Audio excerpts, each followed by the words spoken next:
Yeah. What made you guys start this podcast? I'm just curious. Like, you guys are both finance majors, or? We are finance majors, but originally he started with Dwipu. Like at first, Yeah. I wasn't even involved. He originally started the idea with Dwipu. Dwipu is our one of our colleagues. Yeah, from Indonesia. He's already returned after graduation, but they started originally. And then when did you make the first one? I think it was May last year. We were like, because we are both big fans of Joe Rogan. Yeah. So his podcast is number one. The ideal situation is when you just have the microphone set up perfect that, and you have like cameras all directions. That's the best setup. Yeah, and we were like, oh yeah, let's do it. I was thinking for a long time, because I was having I was realizing that we always have interesting conversation between each other with the professors, what's happening in the world, blah blah blah. Right. I was like, why not make a podcast and do this shit? Because I listen to some of you guys' podcasts, and you have some professors on the podcast, no? Or that's how we started with the professor Frederick Chartier. That was number one. There was also one where you called in, or he called in. Was it a video conference, or was it all there? It was all there. Every single one was all there. This is the one that sound kind of far away. But it's the beginnings. It was tough in the beginnings. With Chartier? Chartier was it was I think the sound. The sound was shit, the quality, and we really had to work on it because we were just starting for the first time. No. And my friend Dwipu was like, he's a genius with the computer, so he picked it up very fast. But then me and Bill, and more Bill than me, had to figure out how to do this stuff. We were googling and what to use, which programs. And Dwipu was telling us what to do as well. That's the most thing. You'll get so many technological fuck ups. It's terrible, man. Yeah. Especially, I would not recommend don't get a GoPro. Do not get a GoPro. Why? Because it'll turn off sometimes, and the battery is very short. But also, why should I get a GoPro when the GoPro can be, I don't know, thrown around and into the deepest ocean, and at the end of the day, the GoPro's just standing around there. It's just totally overkill for what its original purpose is. So I wouldn't get a GoPro. 100%. It's nice if you can put it on the wall somewhere, and then it's like a surveillance type of view. Yeah. That's an option. But if you guys want to get a proper, you guys gotta get something similar. How much is this? I think this was together like 900 or something. 800? Yeah, Bill is he has a German credit card, so you're just gonna go for it. Put it on my tab. Thank you, Bill. Yeah. Put it on the tab. No, I mean the credit card. I'll pay the interest. It's okay. Just get can you get a US? No, you can't get a US. No, we're just leaving a bunch of US. Maybe he could. No, I have a debit card still. Yeah, me too. I mean, for some reason, you need to buy a credit history, otherwise nobody believes you later. For some reason, you need to take just an alibi credit, so everybody's happy. Yeah. But let's see. For now, debit card is completely okay. Yeah. Nice. Let's jump right into it, dude. Fuck it. I mean, I think I keep telling Vlad is this topic, financial independence, is such a. I mean, that's one of my life goals. Like, if I am financially independent next year or in 5 years, I think I've reached. Like, some people say graduating college is a big thing, or, I don't know, finding your passion or something is like a big thing, or whatever. Starting your first business, but I don't know. For me personally, I won't feel completely comfortable with myself unless I reach that financial independence. Like, I don't have to, and you won't stop working, right? Like, you will reach financial independence, but you're never gonna stop working. You will just work on something that you really like to do. That's for me. Like, if I was starting to make $10,000, I'm not gonna go and vacation. Now I'd be like, okay, what am I gonna like? I'm pretty sure I would still keep the same lifestyle, but now I have extra money to be like, all right, so now I can do impact investing, or now I can maybe start my own startup. Like a green something. I don't know. That's my definition of okay. Now I don't have to work the 40 hours just to get that financial independence. And maybe you guys have, I don't know, I'm sure you guys are on the same path, no? Or yeah, I mean, it's just a burden, I think. My next goal is being able to easily pay the rent and then still be able to go 1-2 times out per week in a restaurant or to a club and not be counting down on my head okay, deduct this, okay, this is left now, so just not overspend all the time and get a kale smoothie, get a kale smoothie and Whole Foods, and you're still feeling good after it. Yeah, you don't feel guilty after you. No, it's not even carelessly spending. It's just you can spend and it does not rip such a hole into your budget that you say okay, just once every 2-3 weeks, and then you have to break again. So like Yeah, it's a terrible feeling when you have to. Just the fact that you have to think about money all the time, it's just bad. Like I would. That's my goal. I don't want to think about money. Not in the way that I want to think about money. Is like I want to be like a billionaire straight away. I just don't want to think about. Okay, I'm going to this shop. I want to buy something to eat. I have to look for the price. Like I want to go into the stock market or wherever, and if I feel like I want to buy this, I buy it. I don't think about the price. So that doesn't mean you're very rich. It means you're just comfortable. Yeah, super. Yeah, and then from then you can start saving. I think saving is very important.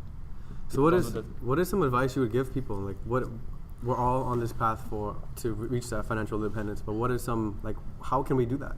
Do we have to work 40 hours a week or 80 hours a week or stop spending money on drugs? Young people. Damn it. No, but actually it's true. I mean, so we spend money on stupid stuff all the time, like alcohol and cigarettes. Really, I think eat up a cigarettes, for example, for a weekly budget. Luckily, I don't smoke. I never found smoking any interesting. So right, yeah. But I'm drinking, so yeah. Yeah. I mean, just there's so many things that we don't like. At least me, for a long time, I wasn't even now. I'm struggling to like organize my own spending. So like, if you don't think about where you spend your money, you're gonna get like. You eventually you're gonna get zero, and then you're gonna feel bad, and then you're gonna be in the same circle over and over. So you have to like plan at some point long term. You know, you can't just look short term. Okay, I want this, I get this, and then but then afterwards you're regretting like I don't have money. But well, you don't have money. Yeah. Delayed. What do you call it? Delayed gratification. Gratification. Yeah. I mean, that's the most basic stuff. First do this, and I think anybody who's like between 18, 25, on the average you don't have money. Like we can tell you like investment advice or what to do, but like you don't have fucking money, you know. Yeah. Mostly it starts with the simple thing that you don't have liquidity. Basically, you don't have like any money to spend or to invest. So that's the simple problem. And if you also if you have a very low hourly wage, then it's like very hard, I think, because then you are like bound to almost producing like no excess income at all per month. Like you don't have any free income. You just pay the rent, pay your bills, Wi-Fi, car insurance, personal insurance, and that's it already. Then it's already empty. Then there's maybe like a small surplus. Right. And there's so many people in the world that live like this. Some days My whole country lives like this. Some days ago, I saw a discussion, like these 8 minutes discussions on Bloomberg, and one of the fund managers, Ray Dalio, I think, was saying that American capitalism is broken. I was thinking, okay, when on Bloomberg they say American capitalism is broken, then it's now like getting really, really bad. And he was also saying that like 60% of American households need to borrow at the end of the month, and they don't produce any 60%? Yeah, 60%. Like until the sixth decile, so basically each chart, each you have to break it bin, down. Each bin is represents 10% of the whole sample size, and then you have to go to the sixth decile. So until you have reached 60% of the entire sample they have to borrow money. They don't have any excess income. They have to borrow it all the time. Wow. But I think it's not really that. Then they were like trying to push it on the shareholders, and people buy stocks, and the companies are only trying to drive up the stock price all the time. But I think it's more like the average financial education is unfortunately very low. That like schools do not contribute a lot to this, and the way you can consume and the way consumption is encouraged, I think in the US is like much easier. It's like borderline sometimes scam how companies can conduct business here, like the way like conditions and terms apply. And I'm thinking, really, this was how you can tell your customer, this is how you can, this is the risk you're facing, this is how everything can go wrong. So yeah, I think it's to a certain extent also like the way business is done here and can be done here, and is encouraged to be done here. So this is also the thing why financial independence is like hard to achieve in the US, I would say, in general. So would you say it's also like the way you just said how business is done here? Is it like have to do with marketing and the way basically everything that's a lot of regulations. Like basically when I had my first bank account here, the simple bank account I used for the rent payment, they can recommend you not FDIC an account insurance like in excess of what the Federal Deposit Insurance Agency is. What are you talking about? No, when I had my first bank account, they were telling me I can insure my bank balance for amounts of up to $300,000. I was thinking, why should I ever, when I just use this for rent, why for $300,000? Right. And you get a nice sheet of paper and it's marked here, $300,000, and then two asterisks later, you see on the back side, this insurance is $59 per month. And I'm thinking, really, like this is like, it's close to a trap. This is actually, he's giving a typical example. You know what happened to Wells Fargo? Yeah, some crazy. So they had their people who were working over the counter, and they had the incentive there. The more accounts you create for yourself, basically like commission based. The more accounts you create, the more they pay you, right? So it's like kind of commission. So what people started doing is persuading people. People come and people are uneducated, don't know what the fuck they're talking about, and they're like, oh yeah, maybe you wouldn't like this account, and I think this is a low yielding account, and I think maybe you can put some money there, and he opens like many accounts, and then in the end they start opening fake accounts. And then everything went to shit.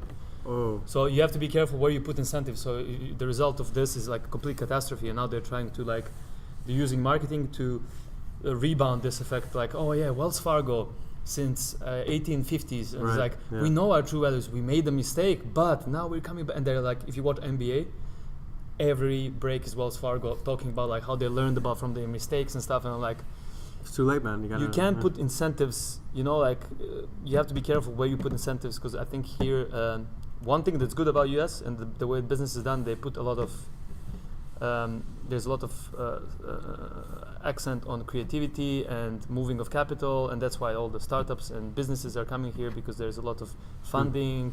If you only get funding, you come here and you go to the West Coast because the money is there. People want to give it to you. Let's get moving. Let's do stuff. In Europe, it's a little bit, wherever you go, it's like, no, we do it like this in Spain. No, if you go to Germany, we do it like this. No, if you go to, we do it like this. There's like tradition kind of interferes a little bit, but at the same time, it's good and bad. I don't know what I mean. Right. There are some pinnacles and there are some, but I think education. This is why we started the podcast. Education people. Educating people. Because if the guy who came to Wells Fargo knew that, okay, I don't need 3 accounts, problem solved. And is it, do you guys, with your podcast, do you try to reach like a all audience, or is it more like a niche, or is it young people? Or actually, we try to like keep it very simple. Like first, we were doing some explanations on top and that stuff. But then, for example, when we had the John Law episode, that was also like, it's more of a historical, more of a simplified version. It's nothing like that it's like an online master in finance or something. It was basically a story about a guy who ran away from, he was like convicted in Scotland, ran away to Netherlands. No. Sorry. Actually, went from I heard that one. I heard. He went from Scotland, got imprisoned in Netherlands because of he was trading on the first stock market ever. That was in Netherlands. We had the first stock market ever. So he was trading there, but he was doing something. They threatened him with prison. Then he ran away to France, and then he got the trust of the French prince, but French king. Yeah. And in the end, he created the first bubble, like the Mississippi Company, the first bubble in France. And it was an interesting story. Like, what the fuck happened with this guy? And then in between, we put some explanations, like what is that bubble? How can that happen? And that stuff. So then it's like it's a simple version of explanations. I would say nothing super theoretical. It's like a story plus some explanations. Yeah. Right. I think you guys speak to people like me, man, because I don't know. I mean, up until recently, I didn't know what money was really about and the value of it and what your role is in terms of bringing this type of value to society. Because I always think of money as a reward. Like if you are, let's for example say, who's a big high roller, like Jeff Bezos, for example. He created Amazon, and his Amazon is something really big now, and his reward is a big payout. Yeah. You see what I'm saying? Yeah, but yeah. All right, tell me more. I mean, maybe. So, but if you just make yourself really valuable in society, if you become a really valuable person, like you both know crazy things about finance that I think anybody within the 5 mile radius knows. Well, we're in university, so we're in Holt, there are like a couple of people in that room that know something at least close to this. So. But you know what I mean, though, right? Like if you were somewhere and I'm just fucking around, and nobody was around that you would be valuable in your ecosystem there. Yeah. Like, so you should be compensated accordingly, and that's how. Yeah, if you bring money is a tool to me at the end of the day. Money is a tool to me. I hear this a lot too. Sometimes I have to admit it's annoying that you needed this tool, but you have to accept because everybody's using this tool. Basically, that's the thing. I think it's sometimes I'm annoyed by this that it's so important, but at the end of the day, you have to accept that it has established. We cannot trade with goats and chicken anymore. It doesn't Right. work. Yeah. It's not. Yeah. I think in Wolf of Wall Street, I like one quote when he says, "It allows money. It allows you to be a good person," and I mean it's so superficial, but actually it's very true, because if you think about it, like if you go to travel places of the world, people are fighting and people are doing like bad stuff. Like if you go to a poor country, right, there's more crime. Sure. Why is there more crime? Because if you leave me and I'm hungry for 5 days, I'm gonna kill you. But like if I'm good, I'm enjoying my life, I'm not gonna kill anybody. You know, that's just how we work. Like that doesn't have anything to do. So, not the fact that it's money, but the fact that it allows you to live comfortably. The value you can exchange with it. Yeah. The other day we had an episode with Paris from Eden Geo, and he spoke about Bitcoin and how it's going to be how it is the new kind of trading, and you can already pay for it through some websites, whatever. And then Perdy says, well, money, what it is, it's a social construct. Yeah. Right? It's just because we all agree that this piece of paper and the number on it, we all agree that you can buy a microphone with it, you can buy this juice with it. Do you know how money started? Like the gold or something, or silver, or trading. So it started basically in it was the it started in Venice. I think the family was called Medici. That was the name of the first family. It's all Italians are the first bankers. So what they would do is you would go to the bank and you would deposit your money, right? And then they would give you like a certified thing that actually says that you have this much money deposited. And then people started exchanging these. So like if I owe you, I would give you the certified check, and you can go back to the bank and put my money in. And that's how they started like the whole thing, the money. The first fiat money, right? So it was just a check. It was just kind of a check, like a certificate. You have the money in the bank, and then the people started like exchanging. Like, if I owe you something, okay, this is it, and he gets the paper, and he's like, oh yeah, so this is worth this much because it guarantees me that in the bank there's this much money. So up until the gold standard, this is how it worked more or less, kind of. Oh, no, it's global financial markets again. I mean, yeah. So it's interesting. There's a couple of books you can read. A Cent of Money, if you're interested in money. A Cent of Money by The Cent of Money. Google it. It's a cent. Yeah, a cent. I think we Googled it already on the Emerging Market podcast, right? Yeah, no, because but now somebody else is going to listen to A Cent of Money. I forgot the name of it. It's a Harvard professor. He's a historian and a finance teacher. A Cent of Money. All right. So he shows you the development of money from Mesopotamia and like trading, and why it's not the root of evil. Why is it just how it develops, and why is it important today? Definitely check it out, man. Definitely. It's funny, you mentioned Ray Dalio. I'm reading his book now about which one? Principles. Yeah. You read it? No, I haven't read it. You read it? No, I didn't read it. It's the next one. I'm reading it. It's great, man. But it's not only about money. It's about just like development and the way of thinking and even philosophy. It's crazy. Yeah, it all comes into it. And he's an older guy, so it's like he knows way more than we do. Rich guys are old. That's a hint. I mean, not all, but just on a great sample. They just know, man. They just know. They just understand life. Like, I mean, what we were talking about in the car? Like, 5 years ago, I was a very big idiot. I'm currently an idiot, so I want to make this clear. 5 years ago, I was a bigger idiot. 5 years ago back, I was an even bigger idiot. I mean, that's good because there's some progress. But like, imagine if you're like 70. Then you're a smart idiot. Yeah. I mean, you learned. Yeah. You learned. Compound learning. But it's important to stay an idiot. But like, still, at least you gather more information. Yeah. That's all what you do. You just gather information. Like, if you take an example of a robot or a program that just gathers information and becomes smarter, that's what we do. We are little chips, right? We're a little computer. Yeah, we're programmed like from the moment we wake up. There's the whole matrix theory about life, like. No, really, matrix theory. No, I'm just saying. I mean, it's something you can think about. Who knows how we work? But it's not all about money. I mean, in the end, like for Jeff Bezos, it's not about money. At this point, he doesn't give a fuck about money. And I think Vermouth was just to. And I think it's very important to say it just because now it's happening everything with his wife, and people are like, oh yeah, the wife fucked him and everything, took all the money. Yep. It's important to know that his wife worked 2 jobs and was working with him when he was starting Amazon. So she's not just like a trophy wife or whatever. Sure. She was there when he was starting Amazon, and like whatever she's getting, it's very important because she was working 2 jobs so he can waste money on the startup. You But know? what I didn't know that Jeff Bezos also owned Washington Post. I Yeah, didn't know that. yeah. That Really? they had Washington Yeah. Post. Yeah. The whole before he Like, started. No, as a whole no. company. No, like He acquired it like 2-3 years ago. Yeah, but When they acquired, recent. they acquired There was another thing. That Whole Foods, and then they also acquired Washington Post. I didn't know that. Wow. Yeah, you have to. Shit. Power comes in many directions. You guys, Actually- you seen the picture of Jeff Bezos when you back in like 1990 something, And then after When after he's behind TRT, his desk and all the looks spray like the spray paint, the Be- Amazon. There's before TRT and after TRT, what's Jeff the- Bezos, What's TRT? testosterone. No, but have you seen? No, he's jacked. He's jacked, I haven't man. seen him. I haven't seen him. He's he has he's time like to work out now. yeah, What the hell? no. Yeah. Yeah, now he's running a multi-billion-dollar company. He's No, has time to work out. it's his office and he's running in circles all the Yeah, time, yeah. playing golf. I bet his ass has a little bit of stinks, you know, like Still bald though. Yeah. He has no hair. TRT doesn't help with that. Yeah. Yeah, testosterone kills hair on the head. Is that true? Also gives you you take testosterone. Let me see that head. He's working out too much. Yeah. That's my biggest fear, dude. Is to go bald. I don't care. I really don't care.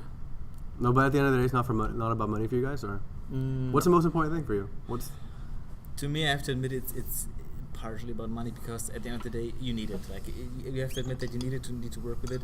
But to me, like I got into the finance field. Actually, I originally wanted to do engineering. Like I'm from northeast Germany, like Germany's biggest island, and then I was applying in southwest Germany, where all the car makers are. And the problem is that you have like some sort of subtle standard disagreement between between the East German countries and the West German countries, and they think like we're dancing our name at high schools in the East. So that's why it's a bit of they don't really like to hire East German people. There was also one incident where they said like where they were sending back an application with the internal thing, no East Germans in West Germany, and then everybody said like, oh sorry, it's not an ethical group, that's why we can't do anything in front of a court. Wait, was this recent? This recently? No, it's like maybe 5, 6, 7 years ago. Like But still, that's recent. Like it's still happening within the country. But anyway, that's crazy. Yeah. Wow. And that's why I gave up applying down there, and that's why I also applied for. I thought like, okay, maybe let's apply for banking. Maybe banking's my thing.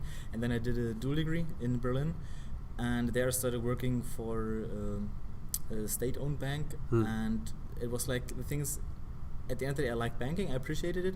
But in the long run, I didn't like this corporate-like banking. Like this state-owned bank was like the typical corporation plus state-owned, so everything was slow. Everybody was like, no, don't do this, don't do that. Exactly like this. It's okay. So it's like your first job somehow, and you grow into your task, and you learn how the labor market works at the end of the day. But so I didn't like how I worked, but I liked what I worked in. So that's why like it helps me make financial decisions, proper financial decisions. So that's why I actually like finance. It's not that I'm only trying to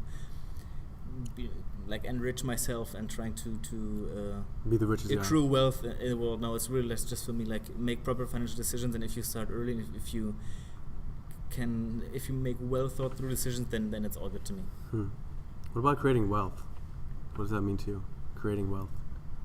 You should start as early as possible, and then the thing is, you should save up, because you have to be aware that from now on, 40 years, 50 years forward, there is a time where you can't work anymore, just from a biological point of view, and then you should have some money on the side, 100%. some money ready. So that's the thing. And I think also the trick is to have some sort of income, like the typical John Doe examples, like real estate or like stocks or like bonds, some sort of income that is, or some sort of revenue that comes in without you doing anything. Like Passive? this I'm chilling and the money still comes in. Like I have real estate, I get rent, and the money still comes in. I get I have so many stocks that I have nice dividend income. Passive income. Yeah, passive income. Like Right. that's also the trick, because that also takes out a lot of the stress from your daily, monthly, yearly budget. It's not called wealth management for no reason, you know. Yeah. You know the what is it? I think it was like Merriam's dictionary of wealth is like, wealth is how many months you can survive off of what you currently have in your bank account. So if your lifestyle is $1,000 a month and you have $24,000 in your bank account, so your wealth is 2 years. If you look at wealth only in money terms, but it can be other stuff. Like people also think like the power directly comes from money, which is true to a certain extent, but also in a certain extent you don't have to be the most richest person to have the most power, like your political positions. I think for example, for power, a very important thing is networking. I mean, in general, for 100%. success. Like when I was back in Montenegro and I was young, I was thinking, okay, Montenegro is run by networks because it's such a small place. We have less than 1 million people. I was thinking, okay, everything is kind of corrupt because everybody knows everybody, you know. And then I went to London and I was like, motherfucker, this works everywhere like this. Everywhere works the same, and everybody is like taking care of their own people. It's all politics, huh? Yeah, it's. I mean, it makes sense to a certain extent because you're trying to help your own group or whoever because we're tribal animals. You know, like you have your family, and first of all, you want to help all your family. So you, even though you're smart or whatever, you're still gonna go help your family. You're not gonna think about the theory of finance or whatever. Mm-hmm. So I mean, I think network is number one. Like if you want to create wealth, if you want to put yourself in a position where you're gonna get some success. I mean, if you're a huge asshole and you're very smart, chances are, like if nobody likes you, you're not gonna put yourself in. If you're a genius, well, people are gonna by the time, and you know, do whatever. Yeah. They say that though, right? Like your net worth is your network, or your network is your net because worth. you can't do like Jeff Bezos can't create Amazon by himself sitting in the room. No it's way. impossible. That's why like the people, the true leadership comes from people knowing how to manage a team, and then 100%. knowing not to like every personality is different, so you can't approach everybody with the same approach. Not everybody gets triggered. And if you listen to like, what if you're a psychologist? You can be like, oh, adapt your. You can overthink. I think, you know, if you're a psychologist, you like overthinking. Probably. Maybe. Like, how is he doing? I see he move like this. He must be thinking this way. I think it also comes naturally to people, you know. I think it's called emotional intelligence. You know, Yeah. like when you know. That's how they brand it these days. We have IQ, EQ, MQ. And some sort of natural network that's coming up because some people like. I've been with networking events like in Venture Cafe and like a professional networking event and events in Boston in general, and some people are like have such a weird unnatural appearance. They're just showing up like, hey, how's it going? Okay, can we connect on LinkedIn? Okay, bye. And then how's it going? Can we connect on LinkedIn? Oh, really? It's like some sort of that's East Coast weird. That's East Coast, dude. I think because DC, Washington DC, I think it's like networking capital. People like that. Oh, so what do you do? Okay, cool. Oh, so what do you do? Because of lobbying. Yeah, it's crazy. But that's exact. Like in the center of the power, why is it the networking capital? I mean, it's makes some sense. Yeah. Because sort of that's what I'm network saying. Huh. Yeah, it forms the network, but I think it's not really like a valuable network. I don't know. What? Like if you barely know these people, like you. But that's basically like you're selling yourself to another person. So it's like sales. If you approach 100 people and then you come up back home and it's like, oh yeah, I met this cool guy or cool girl at this point, and you met so many. Once we went to the Venture Cafe, and one guy came to me and he was like, bro, I love this place. And Venture Cafe, for the people who don't know, it's basically it's a place where startups come, they present, and you meet different people, and then investors come, and blah blah blah. Everybody meets each other, and it's good for business, especially for startups. Yep. And we came, but one thing you have to know is that this place offers 3 free wines or 3 free beers when you're there, right? True. So people come. Some people come for different reasons. Right. And we came there, and I met this guy, and he was like, "Where are you from?" And he was like, "From Greece." And he's like, "I love this place." I'm like, "Yeah, me too." And he's like, I was like, why do you like it? And he's like, it's the best place to pick up chicks. And I started laughing so hard. Wow, that's nice. And he was like, just give me a second. And he was like raising his glass and looking somewhere. I was like, what the fuck is this guy doing? I turned around and he's like, that's my bro. And the bro was like talking to somebody and he didn't see him. And the guy was like trying to cheers all over like 50 people who are trying to network. Yeah. And after 12 seconds, the guy like turned around and he's like, oh, cheers. And he's like, yeah. And what? I'm like, huh. Yeah, you're right. People, different reasons, different. But I laughed so hard. I like it. At least he's honest about it, you know? Yeah. But Venture Cafe was actually good all the time because you meet some really good startups and some really... We did podcast with a guy from a startup. Oh, really? They ended up in a podcast. Like one guy shit. was doing, what was it? VR technology VR to map all stuff like... Data. They basically, they gather data and they put into machine learning. I'm not going to explain this. I'm not sure that I really understand it.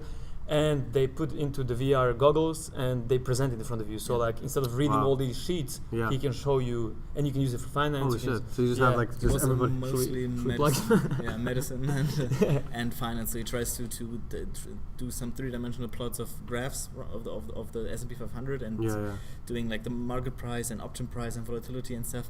And then you also like there was this example with the brain, right, where you could see the 3-dimensional depiction of the brain. I mean, and then you could, everything is in like, 3D. So basically, you can get all kinds of data in 3D, whichever field is, and that's where the people are moving. It looks like currently AI, or like if you go, even if you don't know these stuff, if you just go to these events, like I have nothing to do with AI, but like if you go there and you just see, for me at least. No, I mean that's huge. That's how I actually met Preddy, the co-host for the Great Millennial. things happen.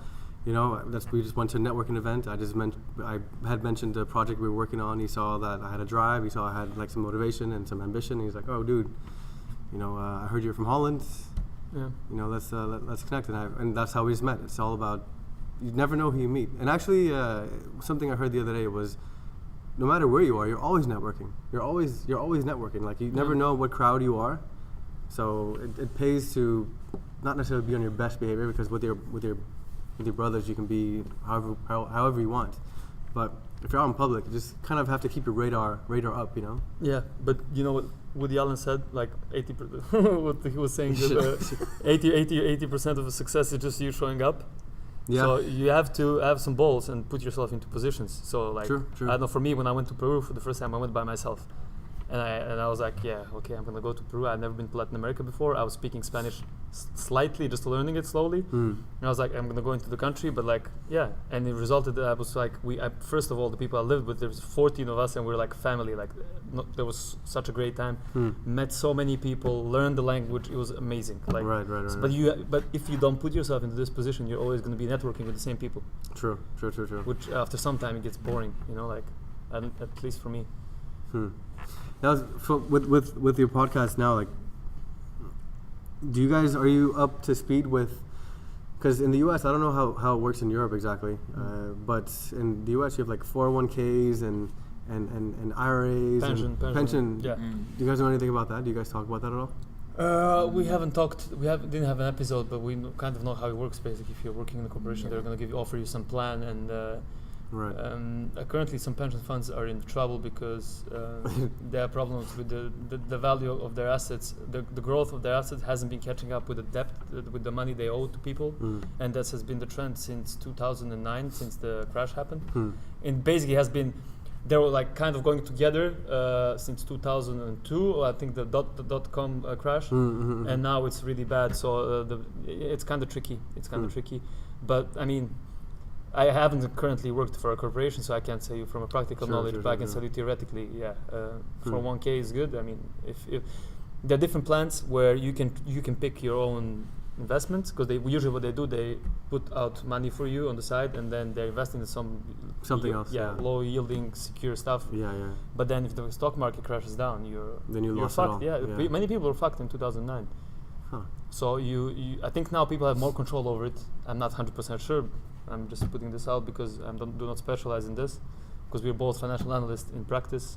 So we work more with a valid. That sounds cool. Yeah, because for me at least it was very interesting, because you see a company, then you like, there's a lot of bullshit going on, you know, like, but when you do like financial analysis, you can go down to the stuff to really see what's the truth, you know, like the truth behind the operations, because the numbers don't lie. I don't know, Kobe Bryant can say it. Numbers are like, yeah. They really don't lie. Like, I think he said the ball don't lie. Yeah, the ball don't lie. The ball don't lie. Yeah, there's the video when they tried to throw the ball. Yeah, it was Matt Barnes. Who did it? Matt Barnes. Matt Barnes, He didn't even flinch. He was like just looking at him. Yeah, I remember that. So that's how I look at finance. I mean, not finance in general, but this niche of finance, like financial analysis, it tells you the truth, and that's why the analysts have a big impact on the market. Like if there's a famous analyst who makes an article, okay, Tesla is fucking up, the stock of Tesla goes down because his opinion is valid. Yeah, because he knows what they're doing. Holy shit, yeah, I keep forgetting about this stuff. Yeah, but that's why usually people in this area focus on one industry. So like if you're in energy, like utilities, you're the analyst for utilities. I don't know if many people go crossover because it's so complicated that the people also people specialize so well that they know the industry they know the standards, they know how it works, they know how the business works. So that's, and basically nobody really issues sell recommendations because the market psychology behind this is so harsh and so unforgiving. If you say, I think if somebody said just for fun sell Microsoft, it's going bankrupt, Microsoft would go down just because people just read it and believe it. Yeah. They blindly believe it. So it was like when, I don't know, Austrian bonds of one of Austria's municipalities was about to go bankrupt, and everybody was like the government was telling the reporters in the background, please don't make it public. So then it's like the self-fulfilling prophecy. The thing with because with demand Tesla, and supply, yeah. and you just need like demand and supply is like, okay, this is here. It's the only coconut water that we have in the world. Okay, how much is this worth? Or this is the naked coconut water we can buy in the next store. It's just supply. You know, like the value depends on this, and if the public opinion shifts, which is usually irrational, we thought it was rational, but because of the guys who did they got a Nobel Prize for like behavioral economics, more or less. Right. They're currently proving that it's the way that people think, the humans in general, it's not rational. It's irrational. Yeah. Irrational. Yeah, it's very we were impulsive. thinking that we were rational beings, animals, or whatever. There's no way. Yeah. But it looks like that we're going more for like the quick decisions, and we go with our gut, like we follow our gut. So like the perfect example, like I can ask you now, like if you have a shy boy from Arizona, what's the bigger? Okay, so he can become either a librarian or a farmer. What's the biggest? Doesn't matter which state. For me, yes, shy boy, like a person who's like withdrawn, not very talkative. Mm-hmm. Is he gonna become? Is there more chance for him to become a librarian or a farmer? I think they're quite similar jobs in terms of being isolated, but maybe a farmer. You don't see anybody. Yeah. You don't see them. The trick is most of the people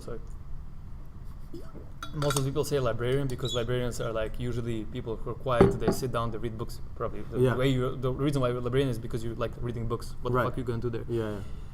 But the fact, and most people answer librarian, right? Okay. It comes to your mind because it's kind of intuitive. You follow your but in general, like the number of farmers compared to the number of librarians is like tenfold. So like the probability, mathematically, the probability of them becoming a farmer is way larger because there are many more farmers than librarians. There's like one library, one librarian, one farm, 1,000 farmers. Like in the big. True. So they give this as an example, and many other ways. And there were also, I think, 1998. This fund. Sorry if I'm talking too much, but this fund that it was basically people from Harvard and people from hedge funds and very smart people, physicists even, brought together to make like a perfect algorithm that can predict the markets. And then they invest in different markets, and that's how they minimize risk. So even though the global markets are connected, so if something happens in US, it will affect the other side. Yeah, sure. But you diversify so much, you invest in different stuff, and in markets that move, they're negatively correlated. So if something happens here, it's a reverse effect here, right? Mm-hmm. And they were investing, and what they realized, I mean, in the end they failed because of the Russian crisis. They had a lot of money invested in Russia with the 1999 Russian bond crisis. But the point of the algorithm was, even if this happens, they're still in the other stuff, right? But the impact of this was so big, and one of the reasons why the impact was so big is because, according to the algorithm, they had a certain variable for the public, like they were scanning the newspapers and stuff, and how the public reacts, but the public reacted irrationally. So even in the markets where they were predicting that and it was logical for the markets to respond in a certain way, they didn't, and that's why they failed. So that's why there doesn't exist an algorithm that predicts everything. You can't predict the future. But isn't that Ray Dalio's thing though?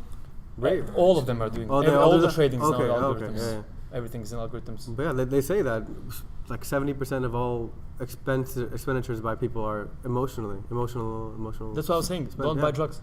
No, but it comes back to the point. I think it was a Harvard study or something that when humans perceive a good at very scarce, at something they need but it's scarce, then the decisions they are making are like 15% stupider, like 15 IQ points stupider than. I would just change they for we, because we also do. What?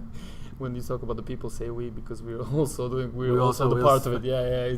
We also spend money so on it. No, but in general, we make decisions that are like equivalent to 15% IQ points lower as soon as we perceive money to be scarce, because they did the test, I think, with or their sample was Brazilian sugarcane farmers, I think, or in South America, definitely sugarcane farmers, and they do the harvest during one short time period of year, and then they have basically their entire revenue within 3-4 months of the year, and then they have their entire money they earn that has to last until the next harvest period. And the decisions became gradually worse and worse the less money they had left, because when you perceive it to be scarce, you make stupid investment decisions. So this is, I think, exacerbating the problem of if you don't save and you have no excess income, you make even worse decisions. You go buy the lottery ticket. When I was in True, Western, exactly. True. when I was grabbing some money from Western Union, I was in the like, what is it, like this smokeware store where you can buy everything and nothing at the same time. It's like a funny store. Yeah. And everybody was standing there and buying lottery tickets, and they all looked like the typical like hard-working people who make like maybe barely any excess income or no excess income at all. And I'm thinking like, are you now buying lottery tickets? Should I now explain to you like how bad the chances are that these $20 you spend on this ticket will ever bring you $100 million? I've never bought a lottery ticket. Never ever. I mean, maybe when I was a teenager or something, but even this recently, never. No. Just like the thought about losing money, like even we were talking in the car. The thrill, just maybe giving money away. it's a money. It's the a mind game. I think they tax it, right? They tax it as well. Yeah, the government taxes the winnings. Yeah. Even the casino, like the thought about going to a casino and losing like $50 or $80, I'm like, no, why would you do that? I mean, you have to be at least 18 or at least 21 to buy these tickets, but I think you should be at least 99 to buy these tickets, but it would be the better threshold to prevent it, because I'm thinking like, why do you do this? Like, you have to buy, in theory, 18 million tickets to maybe have but I think ticket, the psychological background of this is people don't have purpose in life, so they're looking for a thrill. So like, if I buy the ticket, then something might happen on next Tuesday. Like, I can't wait. Yeah. So I think this is the point. Even like for me, the point is not money; it's doing something meaningful for you. So like, as long as I'm. Yeah, explain the point that you mentioned in the car earlier about doing the meaningful. Like, what do you? I mean, about the dream job or whatever. Oh yeah, or is it something different now? No, I mean, there's something different, but I can go back. Okay. So the reason I was saying is like, dream job when I was 3 years old. My dream job was to be a fireman, or like my dream job was to be the finance guy. And I was thinking like, if you're now I'm 25. Let's go back to me being an idiot. So now I'm 25, right? 3 years ago I was a bigger idiot. You go back, didn't know. I knew less and less and less and less. I didn't know what I wanted to be and stuff. So like, people get attached to this. Okay, I have a dream job because when I was 3, I wanted to be a fireman. Really? Did you know like what was 10 times 10 when you were 3? No. So why would you trust yourself when you're 3 for your dream job? Why would you at 3 years old know better than you at 25 what's good for you or what you want? Firefighters in action. That's why I want to be a firefighter. Yeah. So I mean, I don't get that you have to be like that. You wake up and you have a dream job. I think it's more kind of sold for people to work hard for stuff, because you need motivations to be in the.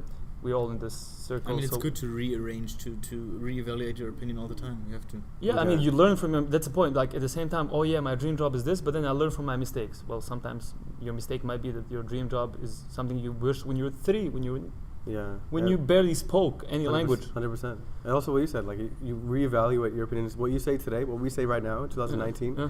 In a couple of years, we may say something completely different. Hopefully. Your opinions change. Hopefully. You're a different person even. You will say Bitcoin, what was that? Weirdest thing ever? Huh? Bitcoin, what was that? Weirdest thing ever? Yeah. All of a sudden, boom, like.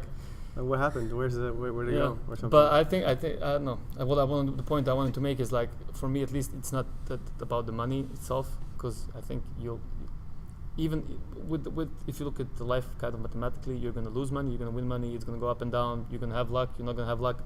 The point is, okay, you work hard on everything, right? But luck is a big point, a big determinant as well. People think they're completely controlling their life, but it can be further away from the truth. Like if you just look at mathematically, I don't want to. I can explain why, because there's too many things you can't control, right? Yeah, it doesn't really, right? Thing, the whole chaos theory in the universe basically is that everything is. How to explain chaos theory? I think my everything. I don't know. No, at the end of the day, like Google chaos theory. If you're watching. Yeah, but at the end of the day, there's like always a portion that is lax. So you can be like my Dutch friend always says like, Bill, studying first the bachelor, then the master, and then you go to the US. Why do you do that? First day at work, you step on the street and the bus, boing, it's over. Everything for nothing, he tells me, and I was like, yeah, it can happen, but it also can happen. So the probability there's always a small portion that you can control. Yes, always. Yeah.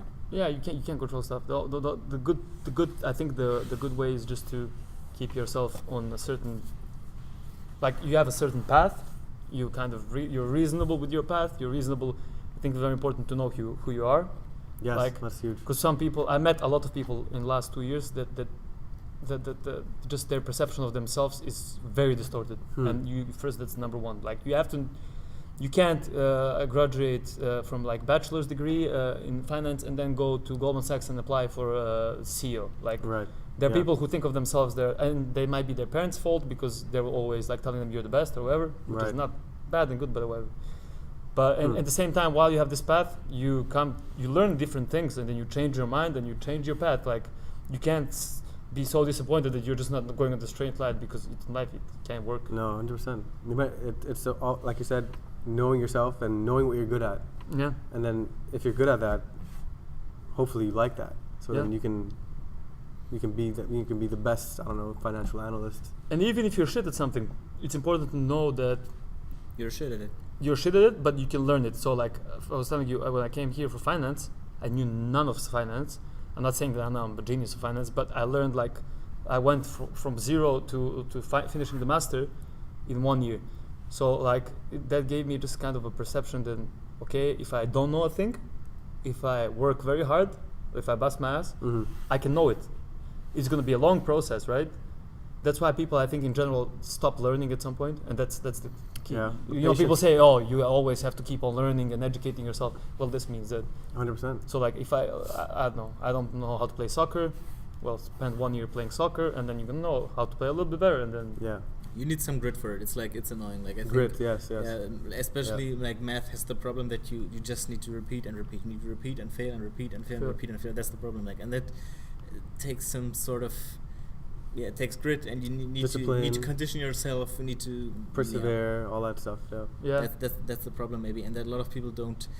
There's this constant anxiety that you feel like you're missing out. Maybe that's like the FOMO thing. Yeah, maybe this is like FOMO, right? Fear of missing out. Yeah, FOMO. Yeah. I had that big time. I think you it's had it's a You thing mean of missing maybe out on social life, media. Like social. Like if you stay home, you don't go out or stuff like that. Yeah. Oh, and then you check your phone, and your friends are like partying. And like, oh shit! I used to do that all the time. That's why you have to straighten up your priorities, kind of.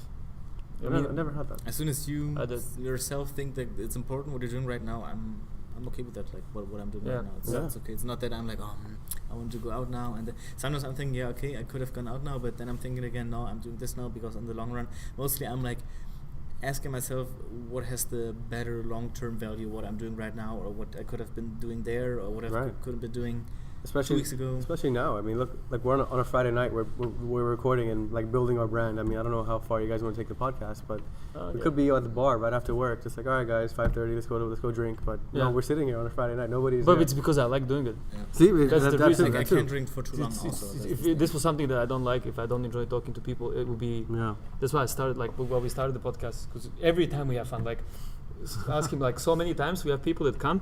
And then people think, I mean, it's a podcast, so people get a lot like nervous, especially if it would be a camera. I think people get even more nervous. I don't know from your experience, but I would assume. Same thing, man. Yeah. And in the beginning, it's like you see that the person is very like they're not relaxed. They're not relaxed, right? Sticking to the script, like. And then we start with a couple of jokes. You say fuck this, fuck that. You know, they're like, oh. Okay, so it's not really. I'm not podcast. Yeah, we're not on CNN, you know. And then all of a sudden, and when we finish, people are like, "Oh, this was fun." Yes. And I was like, "It was supposed to be fun, man." It's like, but it's good. I mean, every time we have people, usually it's like, "Oh yeah, this was fun. This was very fun." And it's your show. You can shape it the way you want. I mean, exactly, but the point is to have fun, like. 100%. You have to enjoy. You're building a brand, man. It's so possible. Like we have a microphone and a computer. Yeah. That's all you need. And a little camera, you get a couple $100. Yeah. You can build your brand. And if you can help somebody do something better, that's good. Because the podcast I listen to helped me. So one other point for learning is important. Like once you realize, okay, for me, like sorry, I'm going back, but I just want to make a point that I think it's important if you can help somebody. So like if you go for something from zero to a certain point, when you learn it, okay, when you're comfortable with it, we can talk about it on a podcast. Yep. Anything. Yeah. The learning procedure is the same procedure for everything. So like you might not be learning the same thing, but if you approach it the same way, you're gonna learn it. Can you explain a little bit? So I wanted to learn finance. I came here. I read a couple of books before I came here. I started following Bloomberg and all these Reuters and stuff to get like. I didn't know what the bond yield was. I didn't really know how the bond functions. I was like, oh yeah, I want to find out about this. Right. Then I came here. Started getting curious about it. Yeah, these guys already had like some knowledge from before, and they helped me a lot. Like in the beginning, I had no idea. Then another friend was helping me for Excel and stuff. This is where networking comes in. Right. Again, right? Yeah. So. If I was a douchebag, they wouldn't help me. 100%. And it's not like I made friends to help me. We're all helping each other, but like it comes and goes, right? Yeah. So then once you have a little bit of knowledge, it's important to work hard, right? So you bust your ass. You're gonna fail. You're gonna whatever, the standard procedure. You fail in life, you win in life. I'm not gonna repeat this. Yeah. And then at some point you come where you're comfortable, right? And you comfortable at a certain point, you kind of know it, right? It's something you can talk about. I can be a financial analyst, right? 1 year after this, I can be a financial analyst, and I'm like, okay, this is good. I learned a skill where somebody is willing to pay me for this skill. Right. So if you take the same approach, and you want to become a mechanic or whatever you want to become, you can do it in the same approach, right? You come in, you learn from people, and continue learning from people because there's always somebody who knows more than you. Right. But if you apply the same approach to anything, doesn't matter what you're doing. No. You can do it, bro. That's for sure, man. That's what we Freddie and I, we call that the enlightened path. It's like you had an ideal vision of who you wanted to become, and then you just took all the steps to become that person. Yeah. And I'm happy that we can give value through this microphone to people, and it's simply like what you said. Just you have a vision. Like everybody has a blueprint of where you are right now and where you want to go, and then what steps do you take in between to get there? For me, it's the approach. I would call it the approach. The approach to things. How you approach things. Because I changed in this manner. Because when I was in bachelor and stuff, I would go to class. I kind of wouldn't give a fuck. Going out a lot and stuff. I wasn't approaching things very seriously. But then when I changed my approach, I learned quicker and I was more serious and I was consistent. I wouldn't give up and stuff like this. Right. Yeah. So because steps might be different. Even if you have a vision, you're like, okay, I want to be there or whatever. You don't know what your steps are because you're just here. How do you know what the steps are in the path which you never walked? It's what you said. But it's good to have a vision. 100% mentorship. Like find people who can guide you in the right path. It's huge. Why would there are two ways you can learn, right? You can learn from your own experiences, which may cost you a lot of years, or you can learn from other people's experiences, and you can shorten your time. Yeah, and it's also what's also important. That's exactly you shorten the. What's also important to understand, like self-induced stress or self-incurred stress is like it's completely different kind of stress than as if somebody is just pushing you and trying to kick your ass and telling you, here, learn this. If you yourself, like I've noticed when I myself studying for something, when I was doing like data camp, and when I was working on my personal small coding projects, when I was like, okay, let's now write a script for this, then you're holding yourself accountable. Yeah, you to yourself. Yeah, so that it's like a completely different kind of stress. You are like much more willing to stay up until 2 a.m. to finish this, and then save it, and then be like, okay, nice, this is done because I myself wanted to do it. Like it was my intention to finish this, and not some higher authority, some professor was telling me like, this is your assignment to do it. Like this is also a different thing. And I actually like when people just like kick my ass, or if I know that something's due, and then and some people need that. Yeah, some people that's what I'm saying. Yeah, and then if I know I have a week to, I'm like, oh, I'll do the last day. But if someone says, okay, I need it by tomorrow, I'll be like, okay, I got you, man. No worries, I'll deliver it, no problem. That's why for you just have to set like deadlines way ahead, like tell you it needs to be done by tomorrow, but actually it's due next week. That's why, something like that. But it's also self-discipline. I mean, discipline is huge. It's one of the main components to becoming to the approach. And and I think just to make another point, like you were saying, everybody's different. Like for you, if there's a deadline and stuff, if you listen to like Kobe Bryant, if you listen to LeBron James, I don't know, for any sport, these leaders, right? They're leader of the team, and they're also saying, okay, I knew which players had to be pushed. And I knew to which player I can say, motherfucker, what the fuck are you doing? Like, you're playing shit. And they knew, like, to which player they have to say, yeah, you can do better, Like, it's the same thing, but the trigger is different, right? Yeah, the trigger, yeah. And in the same way, this approach, it's not only for basketball. like if you take the same approach and you have your own company, it's also gonna work because you're gonna tell somebody, okay, this paper you gave me, it's shit. The person's gonna be like, fuck, it's true. That would be me. Or if somebody's gonna say, yeah, you can do better next time. Okay, tomorrow come and do, like. Right. No. But it's the same approach. It's leadership. Yeah, people learn different ways. Yeah, and then people will just have a different, like you said, trigger. Yeah. That's good to understand as a leader, and like being good at speaking. Something I've tried to. But that's just that's also takes time. Know your team, like know everybody. Yeah. How they're working. Yeah. What motivates your team. That this is the basic thing about it. You know how they learn. Know the personality traits in a way. You're supposed to empower other people. Everybody. And that's how the whole team goes. I mean, if you can do.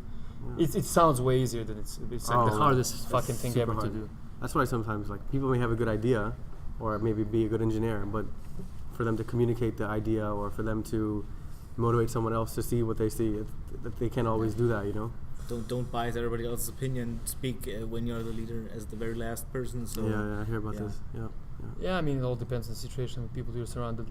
I mean, different things are valued. You just have some general rules. Yeah. General guidelines. Yeah, kind of. Yeah.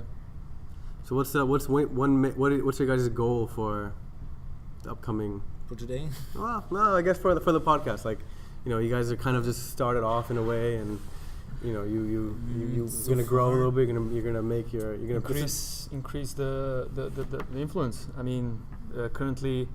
It's mostly our fault because in the beginning we were struggling with the sound, right? At the same time, we don't have.